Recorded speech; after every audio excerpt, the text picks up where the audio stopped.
오늘 말씀의 제목은 무엇을 위해 살 것인가? 두 번째 시간입니다. 그런데 두 가지 주제가 연결돼서 설명이 되어질 거예요. 무엇을 위해 살 것인가?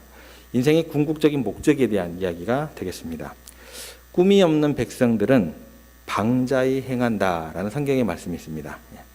꿈이라는 것, 또 꿈이 있어야 우리들의 삶의 목적도 정해지겠죠. 삶의 목적이 없으면 우리들의 삶은 어쩌면 아무런 목적이 없기 때문에 그냥 보내는 시간이 많을 것 같아요. 그러다 보면 헛되이 보내기도 하고, 그렇게 헛되이 아무 생각 없이 지내다 보면 우리가 유혹에 넘어지기도 쉽고 쉽게 타락한 그런 길로 가기도 쉽다라는 것입니다. 예수님께서 공생애를 시작하시기 전에 받으신 세 번째 시험은 무엇을 위해 살 것인가 라는 그 주제의 시험이었습니다. 예수님의 이 세 번째 시험을 통해서 삶의 목적에 대해서 우리에게 명확히 알려주십니다. 그래서 하나님의 진리의 말씀을 통해서 내가 무엇을 위해 살 것인가 라는 그 질문에 대한 깨닫는, 그리고 결단하게 되는 우리의 시간이 되어야 한다라는 것입니다. 오늘 우리가 먼저 살펴볼 것은 뭐냐면, 우리가 하나님의 목적에 맞게 살기 어려운 이유부터 좀 생각을 해볼게요. 우리가 하나님의 목적에 맞게, 하나님께서 인도하시는 그 인도하심에 맞게 살아가기를 원하지 않는 사람은 없어요. 그죠? 예. 저만 원하는 거 아니죠? 예. 다 원하고 계시잖아요. 예. 예. 다 하나님의 목적에 맞게 살아가기를 원하시고, 말씀을 딱 끝날 때면 아멘 하시잖아요. 결단하면 나아가잖아요. 그런데 왜 우리가 그 결단하는 만큼 우리의 삶의 자리에서는 이게 삐걱거리냐는 거예요. 왜 이렇게 쉽지 않냐는 거예요. 저뿐만 아니라 다 그렇죠. 그 이유는 뭐냐면 방법상의 유혹 때문에 그래요. 방법의 문제예요. 방법의 문제. 이게 방법이 우리들에게 쉽지 않다라는 거예요. 우리가 하나님의 뜻을 위해서 살기로 결단을 했는데 왜 자꾸 결단한 만큼 문을 나가는 순간 자꾸 우리가 세상에 빠지게 되느냐, 왜 세상적으로 기울이게 되느냐, 그것은 왜 그러냐면 하나님의 뜻을 추구하는 삶은 좁은 길이에요. 힘이 드는데 이에 반해서 이 세상의 방법대로 사는 것은 어떻게 될까요? 넓은 길이에요. 그리고 쉬운 길이기 때문에 그렇습니다. 한번 그 내용을 한번 가보겠습니다. 9절 말씀 저희가 한번 보겠습니다. 9절 말씀 함께 읽겠습니다. 시작. 이르되 만일 내게 엎드려 경배하면 이 모든 것을 내게 주리라. 자, 여기서 질문 드릴게요. 이 모든 것이 뭐예요? 천하 만국과 그 영광이에요. 그 모든 것. 그 모든 것을 얻는 방법을 마귀가 뭐라고 얘기를 해요? 엎드려 경배하라. 자, 이 장면을 한번 생각해 보세요. 누구하고만 있어요. 예, 이거 굉장히 쉽거든요. 너랑 나랑만 있는 거야? 이거예요. 마귀가 지금 그렇게 속삭이고 있는 거예요. 야, 아무도 없잖아. 예? 아무도 보지 않는 높은 산에 올라갑니다. 야, 내게만 경배 한번 해봐. 마귀에만 경배 한번 해봐. 그냥 절만 하면 뭐를 주겠다는 거예요? 한 100만 원 준다는 거예요? 천하 만국과 그 영광을 준다라는 거예요. 야, 잠깐, 너랑 나랑만 있잖아. 이 얘기예요. 여러분, 천하 만국과 그 영광입니다. 징기스칸이 추구했던 거고, 누가? 히틀러도 추구했던, 악한 사람이나 영향이 있는 사람이나 누구나 바랬던 것이 뭐예요? 천하 만국과 그 영광인데 그것을 주겠다라는 거예요. 너랑 나랑 둘만 알고 있자. 나에게 장만철만 해봐. 이렇게 쉬운 일이 어디 있습니까? 저 같으면 넘어갔죠. 넘어갔습니다, 저는. 우리가 하나님의 영광을 위해서 열심히 살다가 자꾸 우리가 세상의 마음을 빼앗기는 것 어때요? 당연해요. 당연한 거예요. 왜 그렇게 쉽게 빼앗기느냐? 그 이유가 뭐냐면 성경을 읽고 기도하고 말씀대로 사는 것은 쉬워요, 어려워요? 예, 여러분들 참 어려운 길을 가고 계시는 거예요. 어려워요. 그런데요, 텔레비전 보는 것, 세상 사람들하고 만나서 잡담하는 것, 즐기고 돈 쓰는 것, 이런 것들은 뭐예요? 쉽고요. 또 뭐예요? 재밌어요. 예. 얼마나 신나는지 몰라요. 저만 그러는 거 아니죠? 예. 얼마나 신이 나는 일이에요. 그래서 우리의 인생의 목적이 어떻게 돼요? 자꾸 어떻게 돼요? 빗나가요. 정상이에요, 비정상이에요? 정상이에요. 지극히 정상적인 것입니다. 힘들어하지 마세요. 지극히 정상인 것. 여러분들이 이 땅에 발을 딛지 않고 하늘나라에 가면 그 모든 것이 유혹이 돼요, 안 돼요? 안 돼요. 우리가 땅에 딛고 발을 딛고 살아가는 순간은 그 모든 것이 우리에게 뭐예요? 유혹이 된다라는 거예요. 이 유혹 때문에, 이 방법의 유혹 때문에 쉽고 어렵고, 그 다음에 뭐예요? 넓고 좁고, 이 방법의 유혹 때문에 안 넘어갈 사람이 별로 없어요. 다 넘어갑니다. 하지만 우리가 이 순간 잊지 말아야 할 것이 있습니다. 그게 뭘까요? 정말 가치 있고 정말 의미 있는 것은 뭐예요? 수고와 땀을 필요로 한다라는 거예요. 거저 얻는 것, 쉬운 것들은 반드시 우리 가운데 올무가 돼요. 사냥꾼의 올무가 되는 것입니다. 가시가 됩니다. 거기에는 함정이 있는 거예요. 세상이 우리에게 너무나 쉽게 굉장한 것을 주는 것 같지만 반드시 그것 때문에 우리가 고통을 받게 되더라는 것입니다. 뭔가 쉽게 얻게 되는 것은 전부 다 어떻게 해요? 거절하셔야 돼요. 예수님은 그 길을 다 단호하게 거절하셨습니다. 왕이 되는 것을 거부하시고 십자가를 향해서 도망가듯이 십자가를 향해서 달려가셨다라는 거예요. 가구 회사 중에 쉐이커라는 아주 유명한 회사가 있는데요. 이 사람들이 이 가구에 대해서 칭찬이 자자합니다. 천사들이 사용하는 가구다. 이 의자는 천사들이 앉는 의자다. 이 정도의 명성이 자자한 회사예요, 쉐이커. 도대체 어떻게 이렇게 명성을 날렸는가? 쉐이커 그 회사의 철학이 아주 좀 놀랍습니다. 모든 생산품을 과거에 만들어진 어떤 것보다도 더 낫게 만들라. 눈에 보이지 않는 부품을 만들 때에도 보이는 부품을 만들듯이 하라.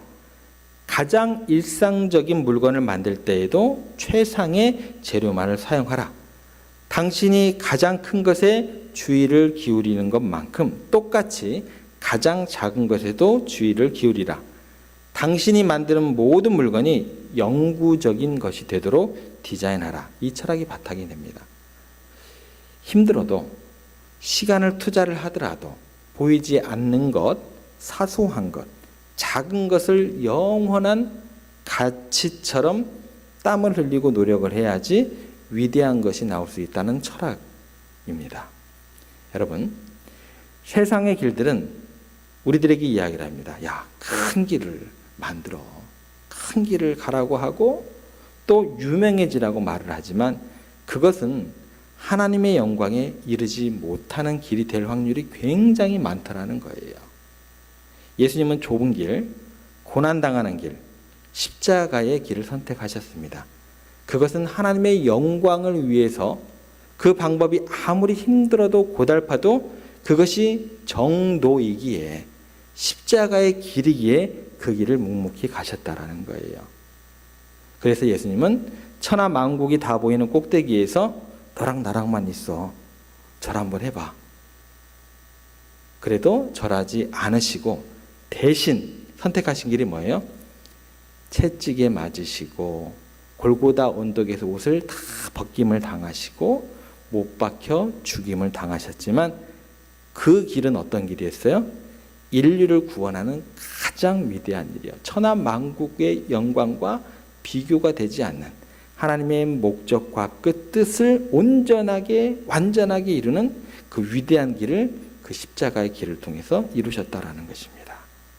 여러분, 쉽고 편안한 길이 아니라 하나님을 위해서 십자가를 지고 따르는 그 길을 누가 포기하면 안 돼요? 우리들이 포기를 하면 안 된다라는 것입니다. 유혹에 넘어갈 수도 있어요. 안 넘어가는 사람이 없어요. 그런데도 포기를 하지 않아야 된다는 거예요. 야, 내가 넘어갔구나. 다시 돌이켜 회개하시고 그 유혹에 다시 넘어지지 않기를 우리가 깨어서 기도하면서 그 길을 포기하지 않는 게 우리의 삶의 목적이 되어야 된다는 것입니다. 여러분의 삶이 꼭 주님과 함께 옳은 길, 의의 길로 가서 그렇게 하나님의 뜻을 이루어드리는 100점짜리는 없어요. 착각하지 마세요. 1점만 돼도 엄청난 성공이다라는 거예요. 일점을 향하여 달려가는 우리가 되기를 간절히 소망해 봅니다. 예. 자, 그 다음에 생각할 겁니다. 인생의 목적을 이루기 위한 마지막 주제는 뭐냐면 단호한 태도예요. 결단력이 없으면 안 돼요. 다른 사람에게 대해서는 어떻게 해야 될까요? 솜방망이가 되셔야 돼요. 다른 사람에 대해서 막 결단력 있게 칼날을 휘두르시면 돼야 안 돼요. 절대 하지 마세요. 그러시면 안 되는 거예요. 다른 사람에 대해서는 뭐예요? 솜방망이처럼 부드러워지셔야 돼요. 대신 반대로 자기 자신에 대해서는 어떻게 돼요? 칼날 같은 예리함과 그 결단력이 날마다 샘솟으셔야 된다는 거예요. 10절에서 11절 한번 보겠습니다. 함께 읽습니다. 시작. 이에 예수께서 말씀하시되 사탄아 물러가라. 기록되었을 때 주 너의 하나님께 경배하고 다만 그를 섬기라 하였느니라. 이에 마귀는 예수를 떠나고 천사들이 나와서 수종드니라. 예수님께서 뭐라고 이야기를 하시냐면 사탄아 물러가라 명령을 하시고 그 다음에 오직 하나님께 경배하겠노라고 딱 결정을 하니까 그 다음에 마귀가 물러가고 그 다음에 누가 와요? 천사가 수종드는 삶. 자, 여러분들 이 순서를 잘 기억하셔야 돼요. 순서가 굉장히 중요합니다. 사탄아 물러가라 외치고 하나님을 예배하겠다고 선포를 하고 나니까 마귀가 떠나고 천사가 수종든다. 여러분들 시험 받는 순간에 그 시험이 만만하게 느껴지는 사람이 있을까요? 없을까요? 없습니다. 우세요 그냥. 소리치세요. 시험에 대해서 야 나는 뭐 하나님께서 거짓말입니다. 그 가운데 어떤 눈물과 어떤 고통인지 누가 아세요? 하나님께서 아세요. 우세요. 소리치세요. 이 악물고 소리치세요. 그게 지극히 정당한 모습입니다. 시험 받는 그 순간에는요 너무나 힘들어요. 어려운 길이에요. 그런 것 같지만 그 어려운 길에는 누가 함께하는 줄 믿으셔야 돼요? 하나님, 천사가 함께하는 줄 믿으셔야 됩니다. 하나님께서 함께하실 줄 믿으셔야 합니다. 이 내용을 종합하면 이렇게 됩니다. 여러분이 어느 순간에 하나님께 도움을 받게 되느냐, 어느 순간에 전능하신 하나님이 여러분과 함께하게 되느냐, 단호하게 세상의 방법을 물리칠 때입니다. 그때예요. 그래서 여러분의 마음이 조금이라도 흔들린다고 생각되어지면 외치세요. 사탄아 물러가라.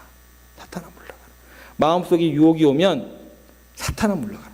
무너진다니까요, 여러분들. 그 어려움 앞에서, 그 막막한 그 현실 앞에서 여러분들 눈물 안 날 것 같으세요? 내게 왜 이런 일이 일어나야 됩니까? 그런 원한이 안 나올 것 같으세요? 그건 신앙이 거짓말입니다. 그때 외치세요. 그 유혹에 내가 넘어지고 내가 믿음이 흔들릴 때 같으면 사탄아 물러가라. 외치셔야 되는 거예요. 야, 나는 하나님께서 나와 함께 하시니까 뭐 이 정도쯤이야 뭐. 거짓말입니다. 거짓말입니다. 먼저 뭐가 있어야 돼요? 하나님, 너무나 마음 아파요. 사탄이 제게 자꾸 유혹을 해요. 너 하나님의 아들, 딸 맞아? 네가 그렇게 고난 중에 있는데? 네 가족 그렇게 병 중에 있는데? 야야야, 너 버림받은 거야. 그렇게 속삭인다니까요. 그때 뭐라고 하셔야 돼요? 이를 악물고 사탄아 물러가라. 사탄아 물러가라. 이 말밖에 안 나와요. 여러분 마음속에 늘 하나님의 뜻만 추구하겠다고 그 순간 그렇게 결단하셔야 됩니다. 여러분, 많은 사람들이 이게 너무 쉽지 않아요. 굉장히 이 자리에서 많이 실패를 하게 되는 것입니다. 아합 왕은 나봇의 작은 포도원에 대한 욕심 때문에 무너졌고요. 롯의 아내는 자꾸 소돔과 고모라를 자꾸 뒤돌아보다가 소금기둥이 되어버려요. 게하시는 나아만 장군의 화려한 의목 때문에 나병 환자가 되어버립니다. 그런데 단호하게 세상 영광을 거부한 사람들이 있습니다. 모세는 애굽의 모든 영광과 부활을 하나님의 백성들과 함께하는 그 고난을 받기 위해서 거절을 했습니다. 요셉은 여인의 유혹을 물리쳐서 감옥에 갇힐지라도 하나님의 뜻대로 살기로 결단을 했습니다. 다니엘과 세 친구는 풀무불에 던져질지라도 나는 하나님께 예배하겠습니다. 이들의 삶의 태도가 쉽지는 않아요. 근데 이들의 삶의 태도는 목숨을 걸고 단호하게 사탄아 물러가라 라고 외치고 그 사탄의 유혹을 물리쳤던 것입니다. 유혹을 끊어버린 것입니다. 그때 위대한 역사가 일어나게 되었다라는 것입니다. 우리 인생에서 이 예수님께서 하신 말씀 마음에 깊이 간직하시기 바랍니다. 10절 다시 한번 보겠습니다. 기록되었으되 주 너의 하나님께 경배하고 다만 그를 섬기라 하였느니라. 기록되었으되 주 너의 하나님께 경배하고 그 다음에 뭐라고 나와요? 다만 그를 섬기라. 여러분, 다만 그를 섬기라 이 말씀은 어떤 의미가 있냐면 하나님보다 더 높고 의미 있는 것이 내게는 없다라는 거예요. 다만 그를 섬기겠다라는 것은 하나님 말고는 내게 더 높고 의미 있는 것이 전혀 이 땅 가운데는 없다라는 것입니다. 다만 하나님만 섬기라는 것은 동시에 하나님을 제외하고 다른 어떤 것도 나보다 가치가 없다라는 거예요. 훌륭한 것이 없다라는 거예요. 나보다 중요한 것이 없다라는 것이 됩니다. 그래서 천하 만국과 그 영광을 내 생명보다 귀하게 여기지 않는 거예요. 하나님 다음으로 누가 소중하니까? 내가 소중하니까. 천하 만국과 그 영광 가져와 봤자 아무 느낌이 없다라는 거예요. 그 어떤 물건도 어떠한 권력도 나보다 귀하지 않다라는 거예요. 그래서 누구만 섬길 수 있는 거예요? 하나님만 섬길 수 있는 거예요. 내가 원하는 것, 유일한 가치는 그래서 하나님밖에 없게 됩니다. 그러니까 어떻게 돼요? 세상 만국과 그 영광 가져와 봤자 어떻게 돼요? 넘어가지를 않죠. 흔들리지 않는 거죠. 그러니까 자유해지는 것입니다. 그러니까 나라는 사람은 하나님 다음으로 어떻게 해요? 소중한 존재니까 나라는 사람은 세상 만국과 그 영광보다도 더 존귀한 존재가 되는 것입니다. 하나님의 다른 어떤 것에도 여러분의 생명과 시간을 낭비하지 마시기 바랍니다. 이렇게 하나님의 영광을 위해서 살아가야 합니다 라고 하면 기분이 나쁘세요? 좋으세요? 기분 나쁘세요? 좋아야 정상입니다. 왜 그럴까요? 하나님의 영광을 위해서 살아가야 합니다 라고 하면 많은 사람들이 이렇게 생각을 해요. 하나님 정말 욕심쟁이다. 우리가 맨날 하나님 노예인가? 자기 마음대로 다 하고 말이야. 자기만 위해 살아야 돼? 라고 생각하는 그런 생각도 많이 따라오기도 합니다. 왜 이런 생각이 들까요? 이게 만약에 하나님의 자녀가 아니면 이런 생각을 해도 아주 자연스러운 결과예요. 하나님의 관계가 없다고 한다면 하나님 맨날 내가 노예인가? 자기만 위해 살아야 돼? 이렇게 생각하는 게 굉장히 자연스러운 거예요. 하나님의 자녀가 아니면 누구의 자녀일까요? 마귀의 자녀. 마귀를 기쁘게 하는 그 길을 가면 되는 거거든요. 하나님의 자녀는 하나님의 기쁨이 되는 게 지극히 당연한 거고 정상인 거거든요. 생각해 보세요. 여러분들이 여러분들의 부모님께 최고의 영광을 돌리는 방법이 어떤 거였어요? 여러분들이 세상 사람들에게 멸시당하고 무시당하고 고통당하고 그런 거였어요? 여러분이 최고의 영광스러운 존재가 되면 그것이 여러분들의 부모님에게는 최고의 기쁨이요 영광이 되는 것입니다. 마찬가지로 오직 하나님의 영광을 위해서 살라고 하고 예수님께서도 하나님만 섬기겠다라고 말씀하시는 것은 세상 영광과도 비교도 안 되는 최고의 가치를 내가 구현하면서 내가 살아가겠습니다라는 그런 결단이 되는 거예요. 가장 위대한 생애를 내가 살겠습니다라는 것이 되는 거예요. 여러분이 그렇게 결단하면 하나님 앞에서 정말 여러분들 그렇게 위대한 삶이 될 줄로 믿습니다. 하나님만 섬기라고 하신 이유는 그것이 우리 인간들을 가장 위대하게 만들기 때문에 그 말씀을 하시는 것입니다. 하나님만을 섬기면 우리가 어떠한 작은 일을 하면서 헌신한다 할지라도 가장 하나님 안에서 위대한 사람으로 들리게 된다는 것입니다. 물동이를 버리고 생수가 되시는 예수님을 소개하러 달려갔던 사마리아 여인도 그렇고 회당에서 쫓겨나서 예수님을 증거했던 소경이었던 사람도 그랬고 만선의 물고기와 그물을 버리고 예수님을 따랐던 어부들도 그랬습니다. 이 사람들은요, 세상의 무관심에 의해서 잊혀질 만한 사람들, 잊혀져도 전혀 이상하지 않은 사람들이었는데 하나님 나라의 주인공들로 등장하게 된 기억이 이 결단 가운데 주어졌다라는 거예요. 사도 바울이 그래서 이렇게 고백을 합니다. 나의 달려갈 길과 주 예수께 받은 사명 곧 하나님의 은혜의 복음 증거하는 일을 마치려 하면은 나의 생명을 조금 더 귀한 것으로 여기지 아니하노라. 또 이야기합니다. 표대를 향하여 그리스도 예수 안에서 하나님이 위에서 부르신 부름의 상을 위하여 쫓아가노라. 여러분 요즘에 많이 지치셨어요? 힘드시죠? 예. 여러분들이 요즘 들어서 더 지치고 힘이 드신 이유가 뭘까요? 그 이유를 아셔야 됩니다. 여러분들이 왜 지치고 힘이 드셨을까?